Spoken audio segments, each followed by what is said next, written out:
प्रचंड खरारे अस्तव्यस्त जनजीवन 3 दिन है खराब हो पड़ी पानी टांकी पानी पाई हंतसंत होउछंती ग्रामवासी।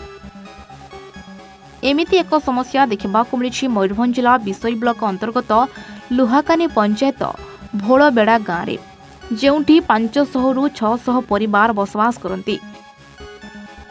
दीर्घ 10 वर्षरू वसुधा योजन पानीय जल जोगाण हो आसुवा बेले किछि दिन है कौन यांत्रिक त्रुटि जो पानीय जल संकट देखा देछि, जहा फल भोलबेड़ा गाँ बासिंदा पीवा पानी पाई हंतसंत होउछंती। गाँव में नलकूप थिले मध्य सेथिरे भल पानी बाहर नथबा अभियोग होइछि। पानीय जल आनिबा पई बांकबळ बंधको जिबाको पडुछि बोली कहिछंती गाँ महिला। ए बाबदरे गाँ लोके स्थानीय प्रशासन को जणाइथिले मध्य ए पर्यंत एहार कौनसी प्रतिकार होई पारि नाही। एणु गाँर शताधिक महिला और पुरुष मिसी पानी टांकी रे ताला पकाइथिले।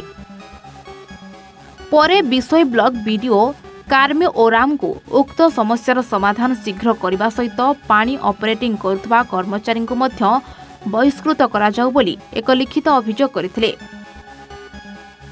अभियोग परे बीडीओ मैडम ए बाबदरे खूब शीघ्र समाधान करिवे बोली भोलबेड़ा गाँ बासिंदा को प्रतिश्रुति देइथिबा गाँ लोके प्रकाश करिसेंती। लक्ष्मी नायक भोलबेड़ा 10-12 दिन हो गला पानी छाड़ुनी 10-12 वर्ष हो 500-600 परिवार अच्छा। सरपंच को जड़े आउ जेई को भी जड़े वार्ड मेंबर को हेले पानी पाऊनी आमे डैम पानी बाध्य पीऊछु नलकुआरे पानी बाहरुनी। आमे कौन भावुची जो पानी जी आमको छाड़ी दउची से आम तो आम कथा शुणुनी ताकू अलगा ताकू हटे दे अलगा लोक को रखंतु। मो ना रसानंद रणा भोलबेड़ा बासिंदा।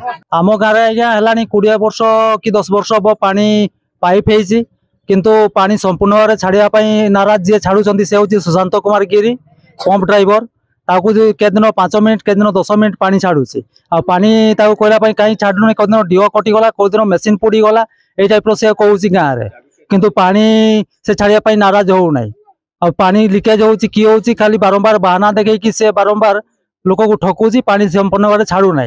तेणु गाँववासी आम दाबी करूँ पंचायत को से नुआ पंप ड्राइवर नियुक्ति कले आम सब चिरपकृत हबु। विषय अनवर हुसैन को रिपोर्ट A1 ओडिशा।